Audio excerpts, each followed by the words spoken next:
నమస్తే రమగారు. నమస్తే జయ. రమగారు స్టోరీ చెప్తారా? చిత్రమైన సమస్య కథే బాగుంది. పూర్వం అట ఓ మాహిష్మతి సామ్రాజ్యం అనుకో, దానికి ఒక ఖడ్గసేనుడు అని ఒక రాజుగారు ఉండేవాడు.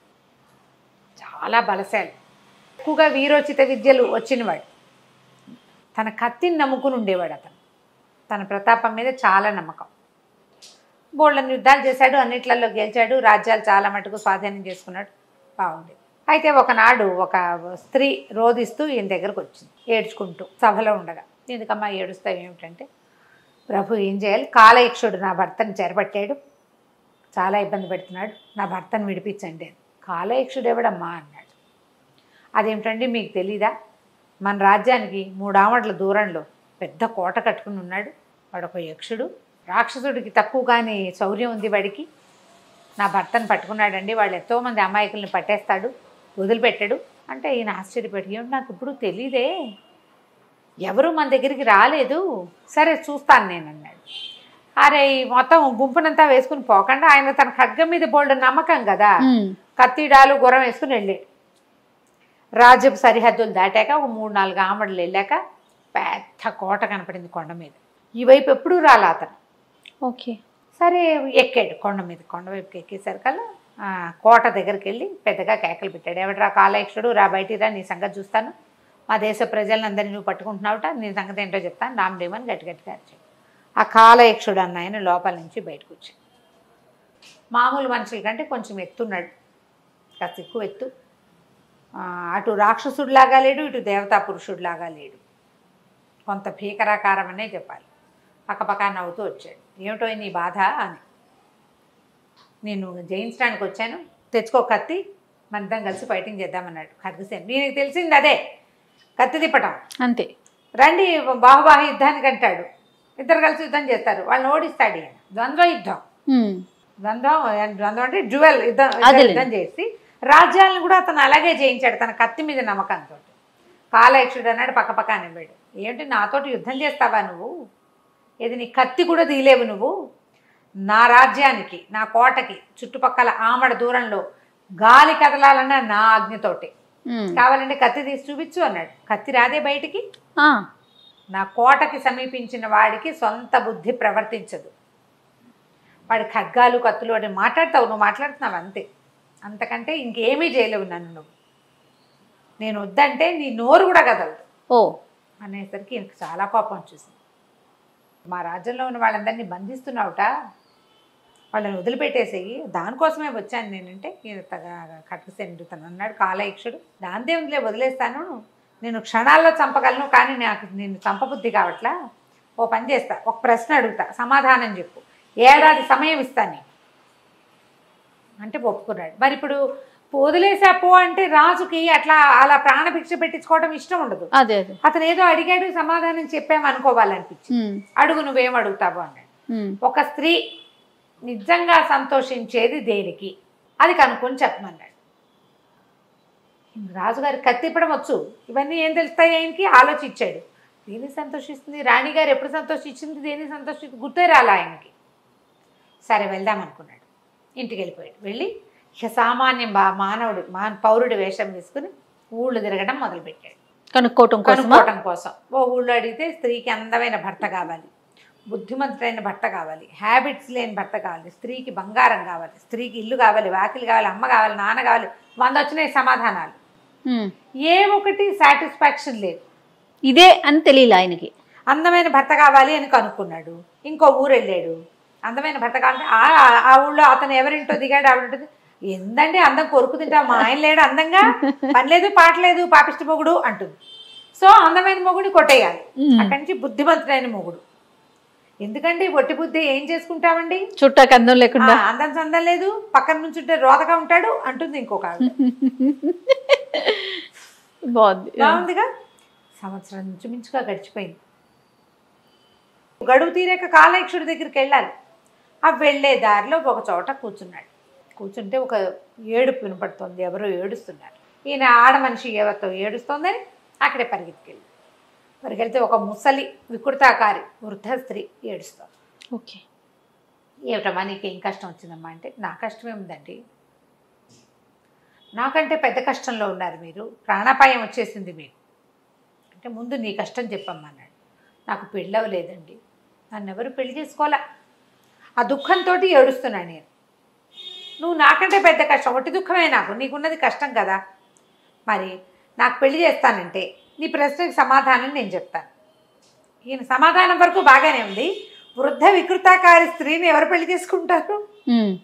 ఈయన బిక్కమొహం వేశాడు. తనకేమో ప్రాణాపాయం ఉంది, సమాధానం కావాలి, నా దగ్గర ఉంది అని చెప్తాం. సరే చూద్దాం అనుకున్నాడు. అసలు ఆ సమాధానం అవునో కాదో తెలియదు, టెస్ట్ చేయాలి కదా. ఇప్పుడు తను 250 సమాధానాలు తెచ్చాడు, 250 కరెక్ట్ కాదని పక్క ఊళ్ళోనే ప్రూవ్ అయిపోయినాయి. అంతేగా. ఈవిడ చెప్పిన సమాధానం ప్రూవ్ అవుతుంది కాలయక్షుడి దగ్గర. చూద్దాం అనుకుని సరే ఏమిటో చెప్పమన్నాడు. స్త్రీకి తన మాట కాదనకపోవటమే సంతోషాన్ని కలిగిస్తుంది. ఇంత సింపుల్ రమ్మగారు, నిజమే కదా. కాదనకూడదు. ఈయనకి కరెక్టే అనిపించింది. అక్కడి నుంచి కాలయక్షుడి దగ్గరికి వెళ్ళాడు. సమాధానం చెప్పగానే కాలయక్షుడు చాలా సంతోషించాడు. సరైన సమాధానం చెప్పావు, ఆడాళ్ళకి ఇదే కావాలి అని వెళ్ళిపోయాడు లోపలికి. నువ్వే గెలిచావు, నువ్వు నన్ను గెలిచినట్టే, మీ దేశం వాళ్ళందరినీ నేను పట్టుకున్నా కదా, వాళ్ళందరినీ వదిలేస్తున్నాను అన్నాడు. ఇప్పుడు ఈయన వెనక్కి వచ్చాడు. ఆ అమ్మాయి చెప్పిన సమాధానం కరెక్టు, మరి పెళ్లి చేస్తానని ఒప్పుకున్నాడు. ఈ వృద్ధ వికృతాకారి స్త్రీని వివాహం చేసుకునేది ఎవడు? ఇంటికి వచ్చాడు కానీ బిక్కమొహం వేసుకుని కూర్చున్నాడు ఈయన. అంతకుముందు రోజు ఖడ్గ విద్య చాలనాలు అవి చేసేవాడు, ఇప్పుడు ఏమిటి చేయటం లేదు, కామ్గా ఉంటున్నాడు. రాజుగారికి ఒక మేనల్లుడు ఉన్నాడు, ఈ ఖడ్గసింహుడికి, రూపధరుడు అతని పేరు. కుర్రవాడు, ఓ 10 ఏళ్ళు ఉంటాయి, 23-24 ఏళ్ళు ఉన్నాయి. అయితే రోజు అడిగేవాడు, ఎందుకు అలా ఉన్నావు, ఏమిటి నీ బాధ ఏమిటి, సమాధానం లభించింది కదా అంటే, సమాధానానికి నేను ఇట్లా ఒక వృద్ధ స్త్రీకి మాట ఇచ్చాను అనేసరికల్లా ఇతను అన్నాడు రూపధరుడు, నీ తర్వాత రాజ్యం నాది, నీ మాట కూడా నాదే, ఓ శభాష్, నేను చేసుకుంటాను పెళ్ళి, ఓకే నేను పెళ్లి చేసుకుంటానంటే అందరూ ఆశ్చర్యపోయారు. కానీ అతను ఒప్పుకున్నాడు, పట్టు పెళ్లి చేసుకుందామన్నాడు. ఆ వృద్ధ స్త్రీని తీసుకొచ్చారు. అందరూ జనాలు నోళ్ళు నొక్కున్నారు. వృద్ధురాలు, వికృతాకారి ఏం చేస్తారు? వివాహం అయిపోయింది. పెళ్ళైన తర్వాత ఏకాంతంగా భార్యాభర్త కలుసుకున్నారు. ఈ రూపధరుడు గదిలోకి వెళ్ళేసరికల్లా అతను ఏం ఎక్స్పెక్ట్ చేస్తున్నాడు? వృద్ధ వికృత స్త్రీని పెళ్లి చేసుకున్నాడు కదా, అక్కడ ఒక చక్కని అందమైన అమ్మాయి ఉంది. తను ఆశ్చర్యంగా అమ్మాయిని అడిగాడు, ఎవరు నువ్వు అని. నేనే రూపధరుడి భార్యని, కొంతకాలం వృద్ధ స్త్రీ రూపంలో ఉండి శాపం తీరి ఇప్పుడు అందగత్తెన అయ్యానని. ఓ, రూపధరుడు ఆశ్చర్యపోయాడు. అలాగా, నిజమా, నీకు ఎక్కడ శాపం తగిలింది? ఏంటంటే అది నువ్వు చెప్పే సమాధానం మీద ఆధారపడి ఉంటుంది, నీకు ఎలా ఈ శాపం తగిలింది, ఎలా నీకు విమోచనం అయింది అని అడిగాడు. నువ్వు ఇప్పుడు నేను ఒక ప్రశ్న అడుగుతా, నువ్వు దానికి సమాధానం చెప్పావనుకో, సమాధానం మీదే నా శాప విమోచనం అది పూర్తిగా ఆధారపడి ఉంటుందండి. అమ్మాయి మహాద్భుత సౌందర్యవతి. మళ్ళీ ప్రశ్న. అయితే ఏం అడిగింది? నేను ఈ అందమైన శరీరంతో రోజులో కొన్ని గంటలు ఉండగలను, మిగిలిన గంటలు మామూలుగా మారిపోతా. నువ్వు చెప్పు, నీకు ఏ సమయంలో కావాలి ఇలాగా అని అడిగింది. సమాధానం చూడు, ఏం చెప్పుంటాడు? బహుశా పగల అయి ఉండొచ్చు, ఎందుకంటే రాజు కాబట్టి మిగతా ప్రజలందరూ కూడా ఆమెని గౌరవించాలనే ఆలోచన ఏమన్నా ఉందేమో నాకు అనిపిస్తా ఉంది. మరి నీ ఇష్టమే నా ఇష్టం అన్నాడు. ఓ, మాదమ్మ కథలో ముందు సమాధానం ఏంటి? ఆడవాళ్ళకి తమ మాట కాదనక వాళ్ళు సంతోషించేది ఎప్పుడు? వాళ్ళ మాట నో అని చెప్పకూడదు. అది నువ్వు ఎలా అంటే ఎట్లా, ఏమంటే నేను ఇలా అనుకున్నా అంటే అలా కాదు అనగానే వీళ్ళకి డక్కు పడిపోతుంది అక్కడ. నా మాట విన్నాడా, ఏనాడు నా మాట విన్నాడు, ఏం చేసినా ఇంతే ఈ ఇంట్లో అలా అనిపిస్తుంది. అలా కాకుండా నువ్వు ఎలా అంటే అలా, ఆల్ ఈజ్ వెల్ అనాలన్నమాట. నీ ఇష్టమే నా ఇష్టం అనగానే ఆ అమ్మాయికి పరమానందం వచ్చేసింది. భర్తని సంతోషంగా కావలించుకుంది.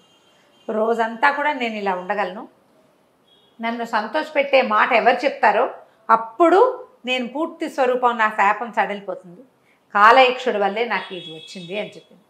రూపధరుడు ఆ అమ్మాయి ఎంతో హాయిగా ఉన్నారు. తర్వాత ఆ రాజ్యానికి ఖడ్గసేనుడి తర్వాత రూపధరుడే రాజు అయ్యాడు.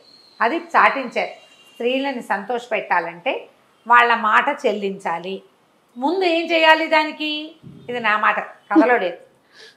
మన మాటే వాళ్ళ మాట అయ్యేలాగా వాళ్ళని లైన్లో పెట్టుకోవాలి. అంతే. వాళ్ళు మన హితమే కోరేలాగా, వాళ్ళకి నచ్చింది కాదు, కుటుంబ క్షేమం కోరేలాగా నువ్వు గ్రేటు, నీకు చాలా బాగా వచ్చు, నీకు అన్నీ తెలుసు, ప్లాన్డ్గా చెయ్యి, డబ్బులు వేస్ట్ అవ్వకూడదు, టైం వేస్ట్ అవ్వకూడదు, నేను ఇబ్బంది పడకూడదు, నువ్వు ఇబ్బంది పడకూడదు, చుట్టాలకి ఇబ్బంది కాకూడదు, నువ్వు ఎలా ప్లాన్ చేస్తే అలా అన్నారు. అంతే. అంటే ఆవిడ సంతోషంగా ఉంటుంది, చక్కగా జీవితం బాగుంటుంది. పాత కథలు పిచ్చి కథలు కావు, జీవిత సత్యాలు ఉంటాయి. ఎంత మోరల్ ఉంది ఈ స్టోరీలో బాబా. సూపర్ రమ్మ గారు. చిత్రమైన సమస్య కథ కంచికి మనం ఇంటికి. నమస్తే. నమస్తే.